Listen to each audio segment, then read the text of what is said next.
Hello and welcome to episode 129 of Wing Sauce, where we talk about the one of four teams that is still undefeated in regulation time, your Detroit Red Wings, baby. Oh, it feels good. Yeah, and I feel like after a couple games, I did the old NHL power rankings on Google search just to see what like the quote unquote experts were saying. Yeah. And they're all over the place. They have like the Red Wings at like 11th in the league and then like the 28th best team in the league. And I'm like, all right, well, that told me nothing. I still have no idea if they're good or not. But Yeah. I think overall you can say that they're still better. They're undefeated. They're getting points. That's great for people like Dustin that have the point total. I mean, just getting points on a regular basis. I think Dustin, you had him at 84.5 over. Yeah, so I mean that's what you want to see. You want to feel like Larkin doing that two games ago and getting a point for the team is huge, and it's great for the team to see that, but it's also great for the over bettors.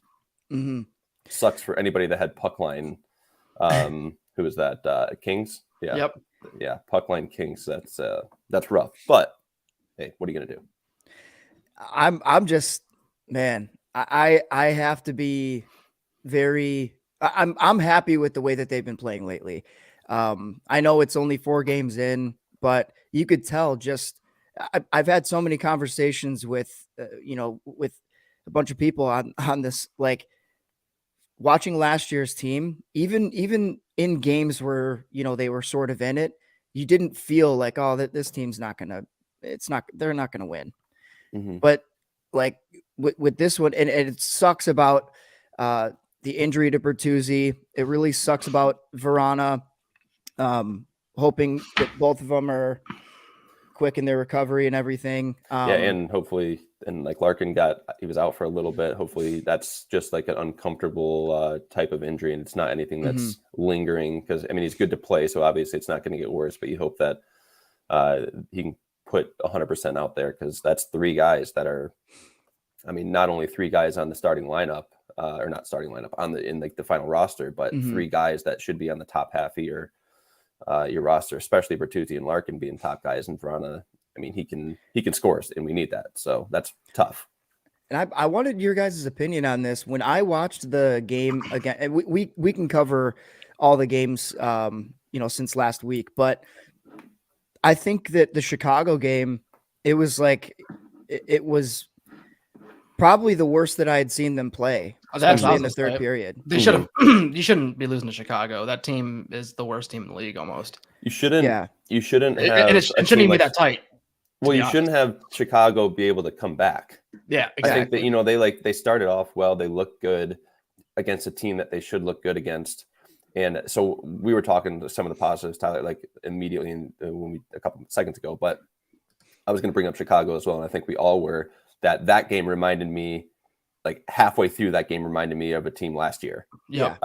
Where last year would have been like, well, you know what, they should have won that game, but they're not there yet. Chicago isn't as good as them, but still, you could see how they could lose.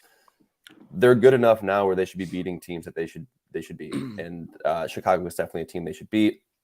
They got up on them, and then I don't know if what happened. If it's just mentally they took a step back or whatever, put the pressure off, but you got to finish that off. 100%. You can't, like you said, Connor, you can't literally come into a team that it's almost a guaranteed win, right? It's one of those things, like, you're coming into it. They're a rebuilding team, whether they not want to announce it or not, but there's zero excuse to not only lose, but to give them a point. Right. I mean, we should have just beat them outright. There should not have been overtime, any of that. And to your point, they did come back. I think it was in the third. And that's kind of, this reminds me of last year. It's like, oh, we're winning. And then it's like, just kidding. It's just like, really? And that goes back to our defense too. In the offseason, that's something that they addressed. And I think they did address, like, they made a point to say it after the season, and they went out and put actions behind their words, which I think is good.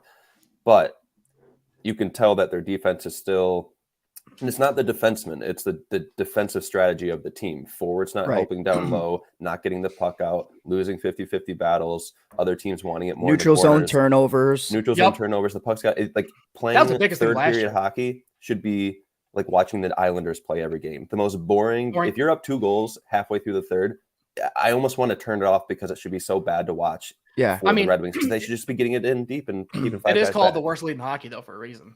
No doubt about it. Yeah, because you can get a stupid, it's puck luck, Yep. and then it turns into a 1-goal game. You can score in 10 seconds. Yep. And so it's like, I don't know. To your point, Connor, I think that's where we see the little bit of the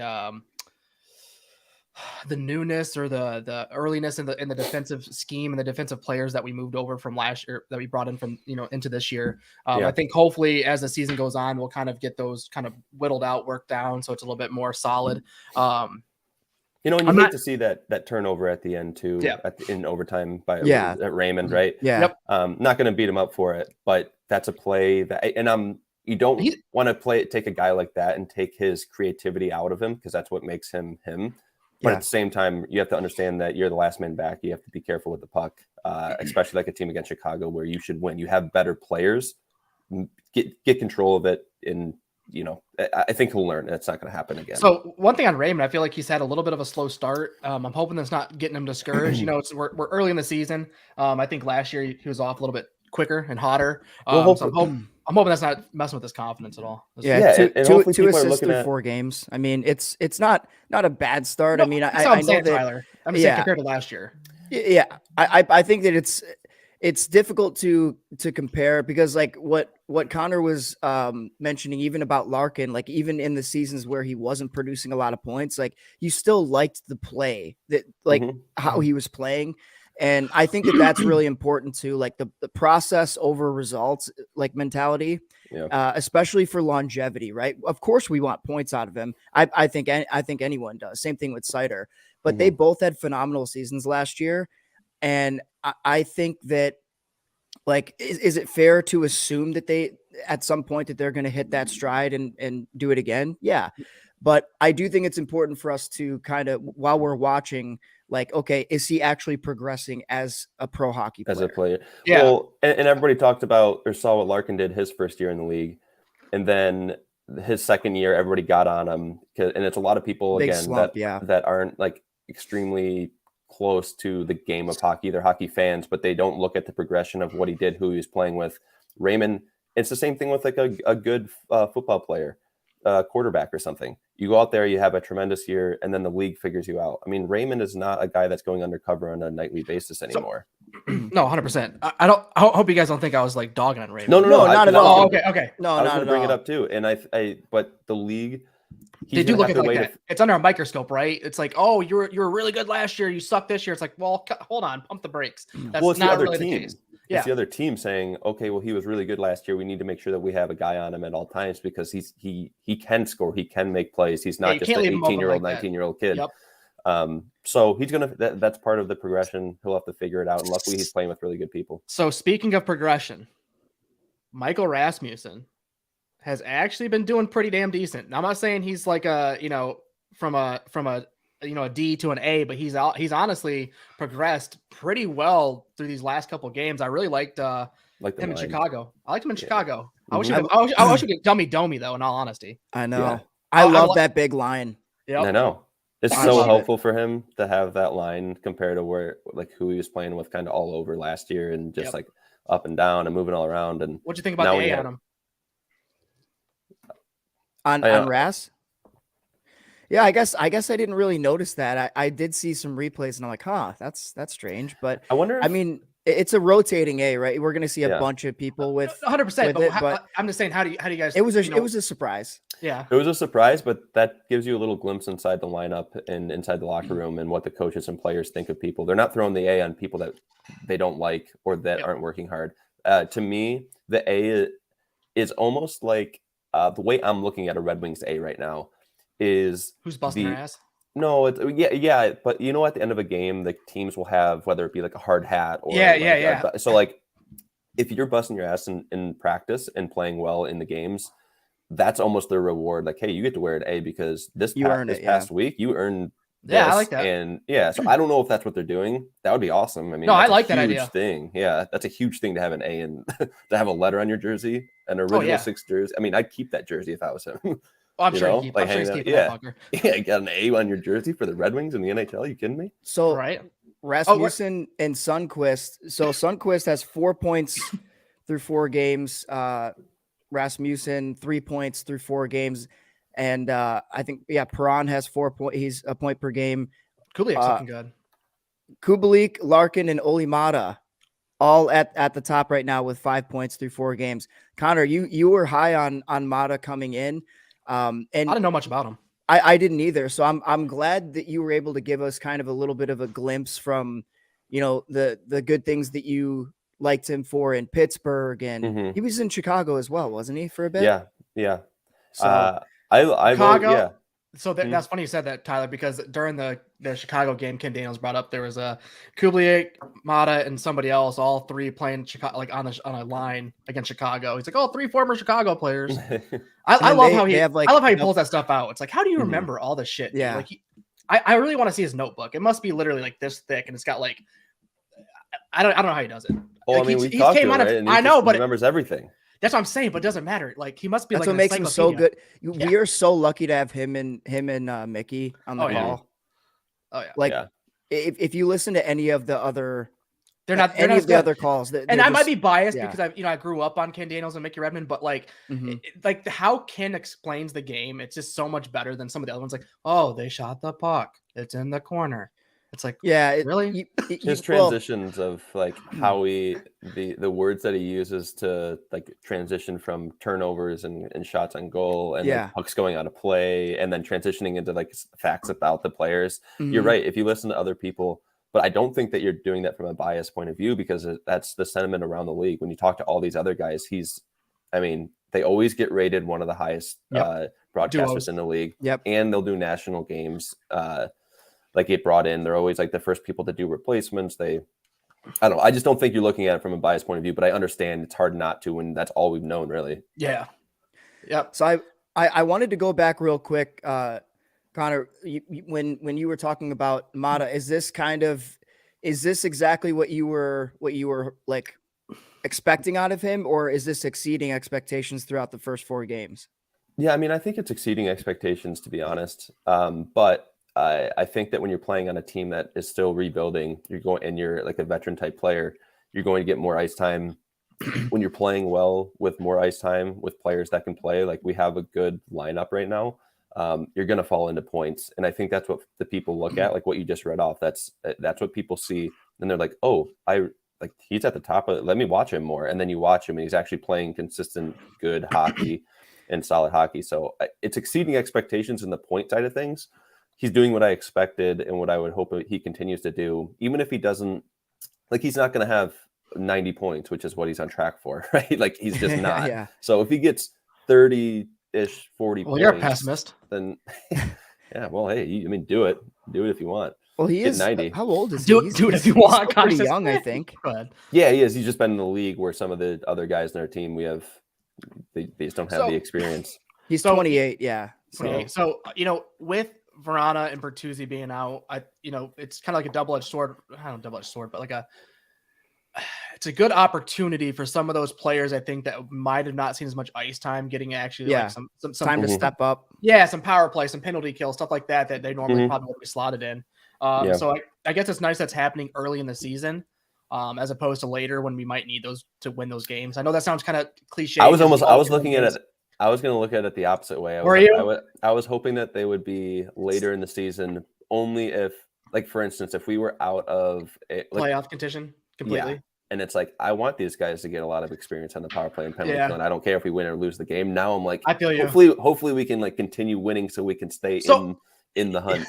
I mean, so the nice part is we've like to you guys' point, we're undefeated in regulation, which is nice, but it's like we're getting those points, which is, I think last year a lot of those we would lose them in the third period. There wouldn't be overtime. We wouldn't get that point, right? We would just outright lose. And so it's nice seeing that that drive. And I did want to bring up end of last episode, Connor brought up the whole Larkin thing about me, and he made me eat my words with that Kings diving save to keep to win that point. I literally messaged Connor. I was like, of course he's gonna do that right after you make a comment about it, kind of like how Rasmussen stepped up that game. You know how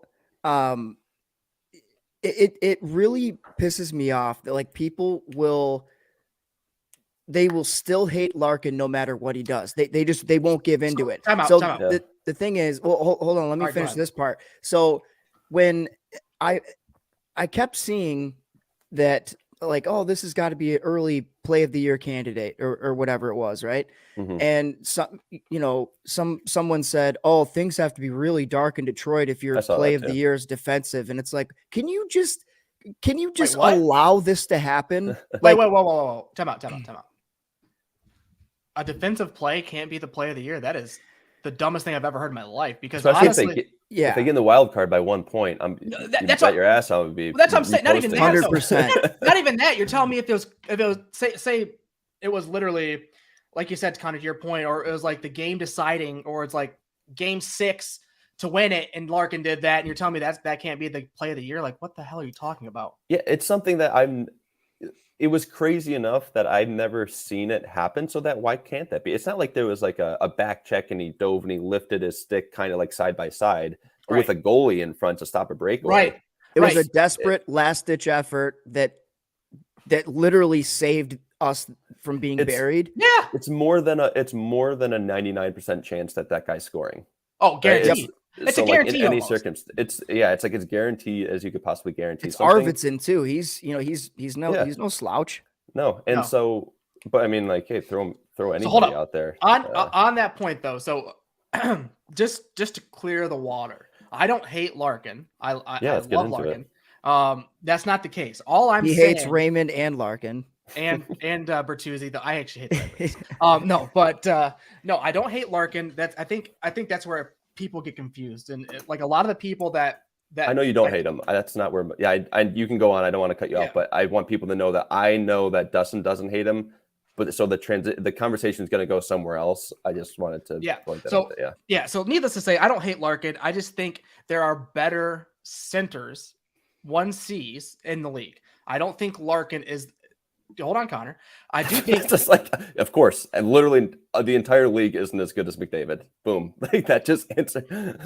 That's not what I'm going with. That's not really so. Like, say it in a way. Larkin isn't a first line centerman in the league. Is what you're saying. I don't think he is. I think he's a top forward in the league. Around it. Yeah. Okay. So there you go. I don't think he's a top center in the league. I do think he's a top forward in the league. If you put him, he could literally play on any top line as a winger. Personally, on any line, I think personally, I think there are better centers that we can acquire at some point in time. I don't think either we're going to have there's going to be a better center at one point in time to come to the Red Wings. I don't think Larkin's going to be that 1C. Either he's going to step to the side and play wing, or he's going to be a 2C. I think you're minimizing his ability if you move him to the wing. You are, in my opinion. Why do you? Because of his playmaking ability. Not his playmaking ability. You're getting in a full length ice hockey. Like he's a 200-foot guy. 200-foot plays defensive. Which is shown in the Kings game, right? 100%. Yeah, shown. I think it's shown in his career, right? But that's a good example of it, right? But I think it's more than like back checking type plays. It's defensive zone, corner. Like Dustin, playing center at any level, but playing center in the NHL is such, like, you cannot take a forward and move them to center unless they have a center background, because it takes so much more to play center than it does. You're to play a third forward. defenseman in some cases. You're playing. You're playing out of the corner. You're playing against big bodies that are coming to the net. You're kind of like tied in. You're following a guy like with different transitions behind the net, and you have to like know. You're the Swiss Army knife. There's like, you ever see those forwards that turn around and there's a shot from the slot when nobody had him? Like, that's a centerman type guy if he's following. Like, there's just so many things you have to worry about. So it's not. What I was saying is, like, of course he could go play forward and be better, because he's got like 50% of the responsibility that a centerman has. And you mentioned that. Yeah, right. And that's part of it. So I think that if you're having that conversation, would he be better as a wing? Like 100%. There's no question about it. Like, you could take most of these guys, but your team takes a hit. Okay, so I guess let me phrase the question. So do you feel like Larkin, in all seriousness, will be the 1C for the foreseeable future until he retires, or until he gets to like Zetterberg-esque, you know what I'm saying, like that time frame? I'm asking. Yeah, But- I do right now for the foreseeable future, in the near term future, because that's all I can see. Right, That's what I'm We trying to don't get know at. what this Casper guy is capable of. Yeah, No, exactly. Like, he could come to the league and just absolutely light it up. But at Yeah. that point, now I don't think that takes Larkin out from being a 1C. I think that your team gets so exponentially better because you're able to move a guy that is Deeper, a first yeah. centerman to play a center. I mean, because then look at Andrew Kopp. You're telling me that he's a third line center? But your team is so deep. That's what, and that was what kind of my point, right? I don't think Andrew Kopp is a third line center, so that's what I was asking. Do you think there are better centers in the league? Not, I mean, that's a stupid question because of course there are. But do you think we can draft, or we have players at some point in time that will take Larkin's spot? I guess is what I'm saying, in the next 5 years, or do you think that's going to be, like I said, for the next 3 years? No, probably. Okay. But that's not exactly what we were talking about. I think that's the question. If you want to rephrase the question that's fair. But at that point, he's going to be 31-ish. He's 97, somewhere around there. He's going to be right around, in 3, 4, or 5 years that he's going to be. You can argue is his prime. Sometimes I think 25 to 30 is a prime, especially. Yeah. But if you're coming in the league as like a 22-year-old, think about it. He's come in as 18 years old. Players are playing longer now because of the shift from physicality to skill. Yeah. So players are playing for longer. So that actually takes your prime and lengthens it. Yeah. And I think he'll take advantage of that. But I just want to be conscious. That's 13. If he's 31, that's 13 years in the NHL playing a lot of games. You're right. Right. But either way, yeah, I think you're not old by any standards at that point. No. You still got some time. My thing is that I do think that, is he going to be the top 15 first line center in the league right now? I don't think so when you look at the teams in the league and look at their centermen. But I always bring it back to this. I still think he's second, in the bottom 15. Bottom 15 and first line center is really good. Yeah. But I always bring it back to this when I never talk about it, is we take a look at the other centermen in the league all around, all other teams, first line center, and what they're making. It is absolutely insane. So it's not fair for him to do that and then you not take that into account to 100%, Connor. But that's why I bring this conversation up now, because this is his contract year. So next year, when he signs his contract for whatever it may be, if it's front loaded, if whatever it is, then it comes a little bit more of a fair comparison as far as when we're looking at other centers and saying, okay, because I feel like this is his year to sign that blockbuster, that big deal, if you will. But maybe I'm wrong, but you're right in that. But I don't think that is fair to compare what he's making when his next contract to not now, in his next contract to what people signed for a couple of years ago, because the cap is so much different. He's going to be making more. The cap is increasing by $4 million a year. But could you not compare it to some of the contracts that got signed, like Barzal's in his last season?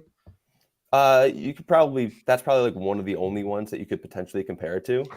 Okay. I think that, but so look at Tavares, right? Mm-hmm. Playing, making what, 11 million a year, something like that. For getting similar points, for getting similar points on a much better team with some of the best players in the entire league.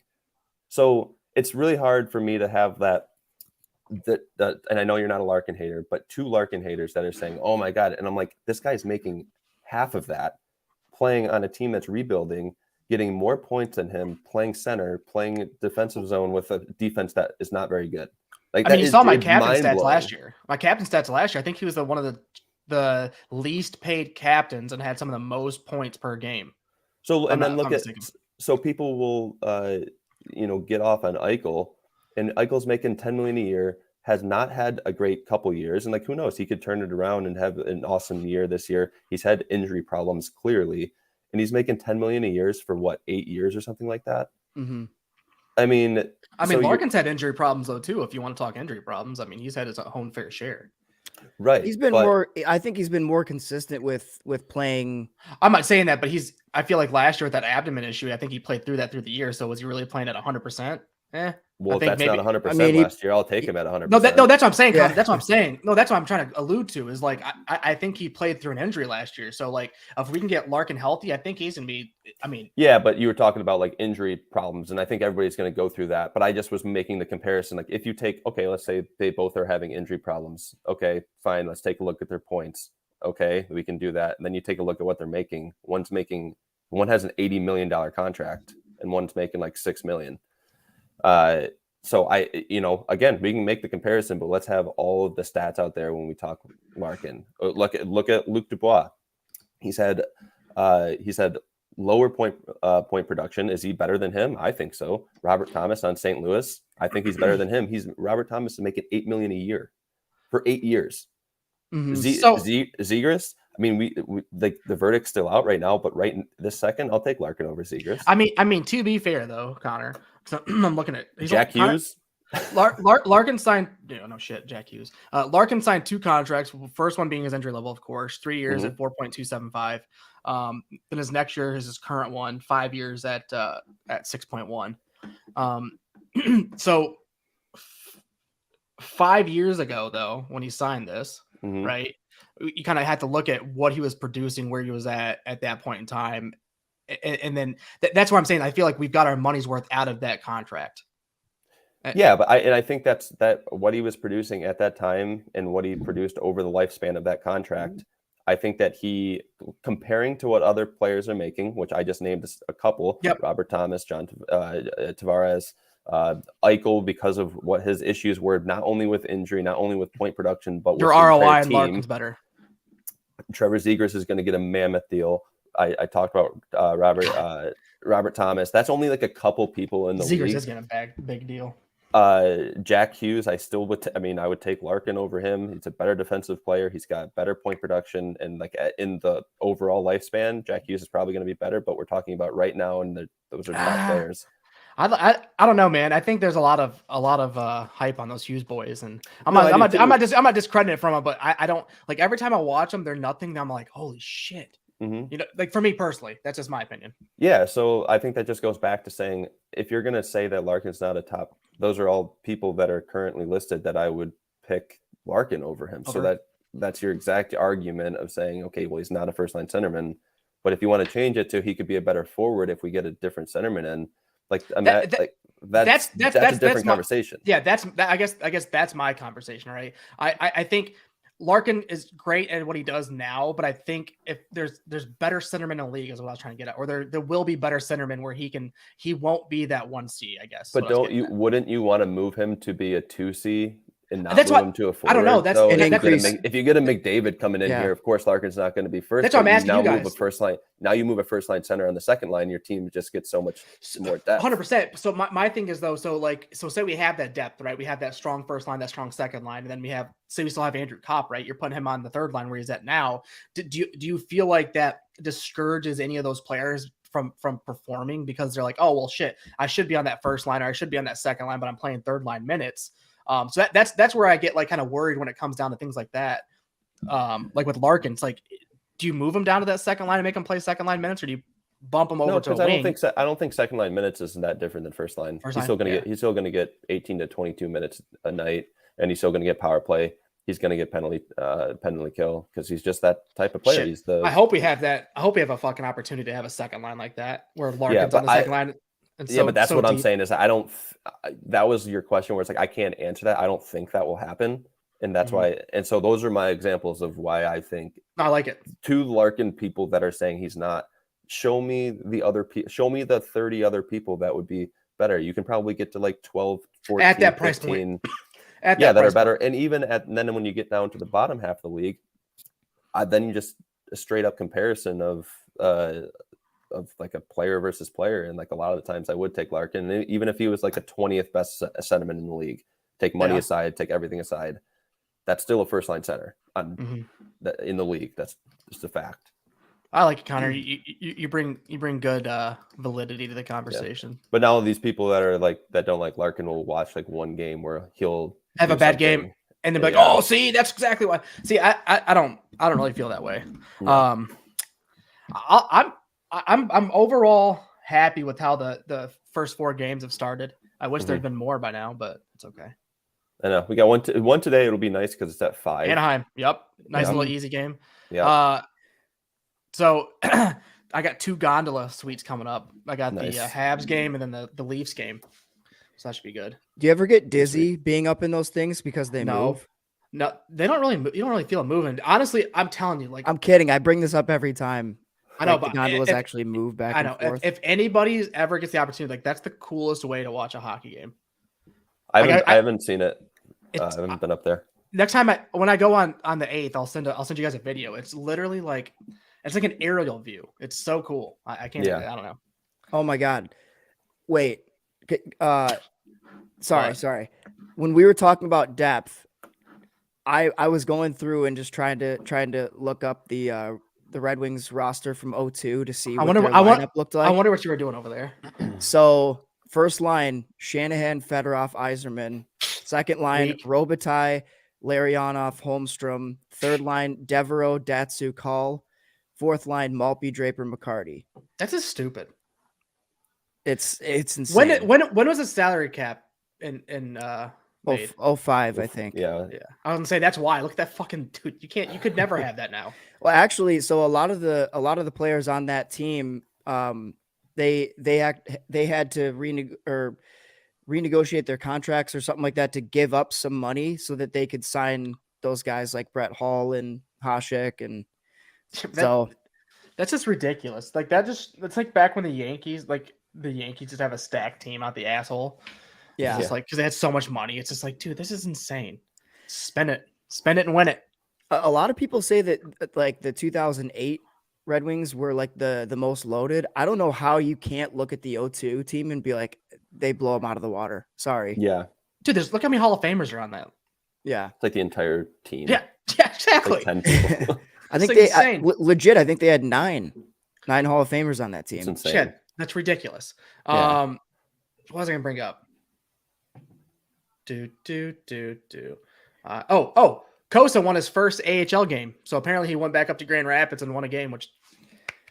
I saw that he got up and then got moved back down. That was gonna be my next comment. I was gonna say, and then he went back down. So I don't know what the purpose of that was. Was Backstrom injured or something? Or I don't know. I'm not sure. Maybe So- he just saw an opportunity to. So put on him in that, there. Connor, because you're a little bit more versed in this. ECHL, AHL, do you have to pass waivers or anything, or is that just a back and forth transfer at free will? I don't think there's any like waiver wire or anything. I mean, there's a wire. We could ask Kurt. You can get put. Yeah, you can get put on the trading block and basically just be known. But We do know an ECHL player we should get on. Plays for the Walleye. Plays with Sebastian with Kosa. Yeah, we should probably get him on. You know what I'm talking about? Yeah, I just mentioned him. I know. I was looking at Connor. I was looking at Connor. Like, I was so confused. I was like, "There's another guy." I was like, "Hey, no. does this thing work?" Check, Mike, check. Well, there's another guy. There's the K Wings are right over here in Kalamazoo. Who do we know in the K Wings? The goalie I played with. Oh, so nice. He's like first. So anytime we want to go to a K Wings game, Let me got know. tickets for us that we'll call. But yeah, it's a nice stadium. They put some good money into it. I haven't been there. I've only been to Van Andel with Tyler. We need to go again, Tyler. Yeah, the van's pretty nice. They need some upgrades for sure. The scoreboard is like the old school, like Joe Louis one. They need to update their seats. You have a guy sliding numbers in. Is that? Hit him with Instead of the digital clock, you just have a guy just like writing with chalk. Yeah, it's really hard to like write each second and then erase it, and then the next second for the entire game. And the time. You kind of remember the old barns that had like the second clock was literally like an actual clock. It didn't have the digital. The chain around it, the little chain around it. Yep. Classic. That's how I know you played some in some old hockey barns. Shit, oh yeah, I played at this barns place that weren't open unless it was winter. Yep, like where you brought your own hand warmers on the back. Yeah. There's no heat. State fairground. I'm trying to think, was it in Plymouth or Pontiac? But Pontiac, I remember it had a rink. I can't remember what rink it was. No, West Bloomfield. I know what you're talking about. It was West Bloomfield Arena. It was the Blades Arena or whatever. It was located. It's technically West Bloomfield, but it's right next to Pontiac. Okay, because we that played thing there was from a dump. Yeah, we played there when we played a tournament from. I used to play an Optimus, or I think it's Optimus in Jackson. That's state playoffs for the team I'm coaching is actually that's where they are for next weekend. Has that rink got any nicer? I haven't been there in years. I haven't been there since like 1990s. I'd be curious to check it out. I guarantee it probably still smells the same. I'll let you know on Friday. All right. Yeah. Send some pictures. That'll bring back some memories. I remember playing Yeah. hockey back there a long time. Hey, good news is it was nice this weekend. Anybody play golf? No, just me. Yesterday. Yep. Connor, yesterday for the first time in a long time. in a month, nice. right? Yeah, I don't even know the exact date, but it was probably maybe a month or longer. Yeah, it was nice. Ended up shooting a 38. Ooh. So yeah, it was great. It was actually it was difficult. So I was with somebody. On 18. Yeah, I was with somebody. Start off on a par 5. I had a nice drive, had a nice approach, and kind of had to like bump and run. I was probably 5 yards off the green, so I was like, all right, sweet. I have a good opportunity, good look at it to start off my 9 with a good score. This guy that one of my buddies I was playing with, he had a nice drive, and then he had a nice approach, and he was probably like 100 yards out for like on his third shot, and he hit a beautiful wedge shot that was right at the green, right at the pin. And then it landed and there was no bounce or anything. And we were like, oh man, like how did that not? I thought that was going in almost or like right there. And it looked like it was going over because the ball just disappeared. We go up there and the ball's sitting in the hole and like part of the rim on the green, you can see like a half a ball. So it landed directly in. I've never seen anything like it live anyway. I've seen like some replays of people dunking it, but it was 100 yards out and it just absolutely landed in and kind of destroyed the green a little bit, but it was sweet for an eagle. What were you playing? No, you weren't playing with me. Were you playing with me when Chad got that eagle at my course from like 100 yards out? I don't think so. No. Oh, it must be my other buddy. Chad got one 100 yards out, dunked it. It was actually out. I mean, rephrase that. It was a one hop and then bounced. Different. That's different than a dunk. It is. That's what I said. I've seen a lot of the one hops and it was pretty sweet though. Yeah, those are really cool. Yeah, I shot a 81 and an 80 this week, and then today went out and these guys were like, yeah, go ahead. So I'm on the first tee, ready to hit. About fucking smoked them. They almost like, oh, my bad, boys. I was like, that was breakfast ball. Yeah. I mean, literally about smoked them. And lucky the second one went straight as an arrow. I was like, see, I can hit the ball. It was just, this is my first one. I first swing of the day. Yeah, you got to get loose. Yeah. Today's golf round did not go well, to say the least. No. I think I won't golf today, but it is going to be probably the last boat day. So we'll get out there. It's going to be like mid 70s. So we'll do that. Probably won't be like crazy Perfect warm. Day to do yard work for me. Yeah. Well, I was doing that yesterday and we'll do it today. And then so many leaves, dude. I like I quadrupled my yard size and I'm like, he's upset about it. It's not fun. Yeah. I mean, we have so many leaves, but there's so many that haven't dropped that I can only basically do leaf blowing twice because it's like an 8-hour day to do. Do you have a lawn bag for your tractor? Yes, but you can only go. I'm not kidding. You can't see any grass. The grass is completely gone. So like you can only go like one strip. Oh yeah. Yeah, I'll show you a picture of what I mean. The leaves are probably like layered on like 3 or 4. Like also, you can't see anything because there's so many huge trees right around. That's how it is for me. Check the Instagram chat real quick. Is this what you were trying to show us? What do we see here? Yeah, no, I was blurry. I can see it. Ooh, okay. Nice. So explain it, Dustin. Yeah. So I've posted sneak peeks on the Instagram a couple times, but we are getting some putter covers made by a local company in Brighton, Michigan called Hatch Golf.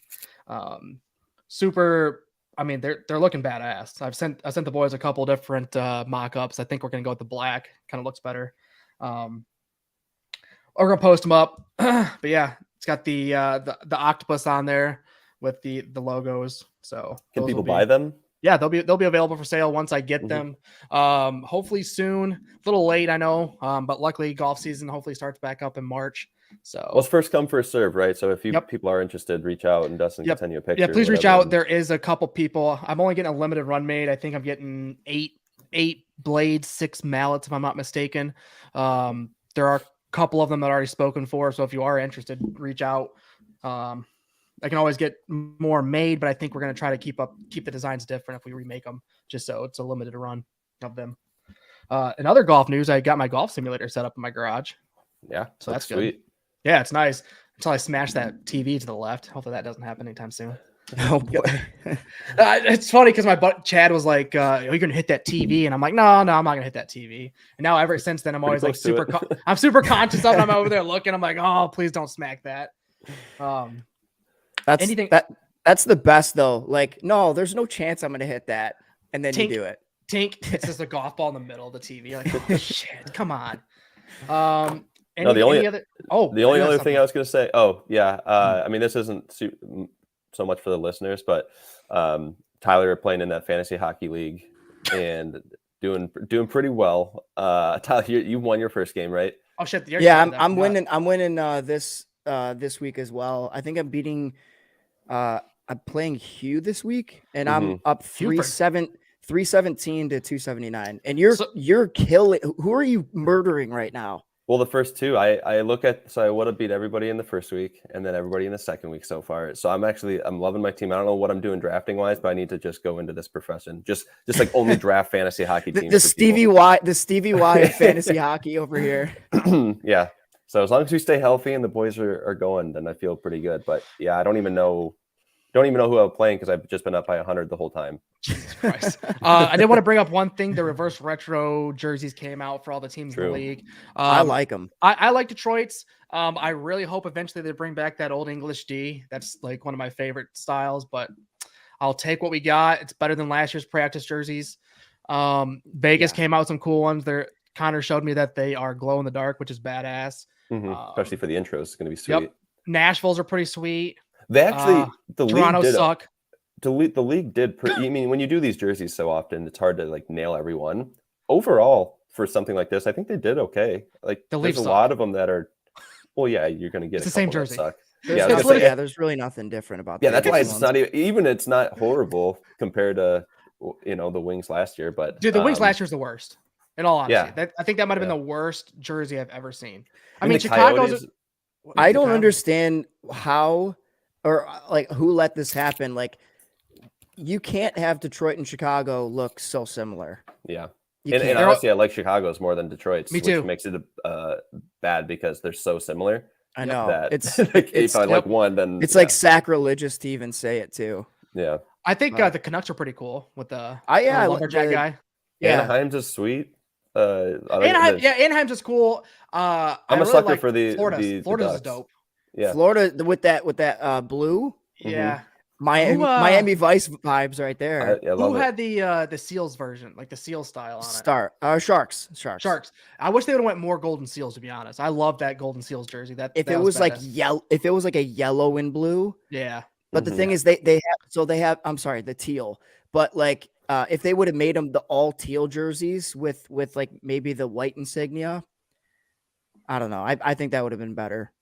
Yeah. I always like when this guy comes out with his own like mock-ups. There's somebody on Instagram that does like his own. I know, and they're never stylings. like the actual jerseys are never as good. No, dude, his are so sick. Just take his. Dude, I know.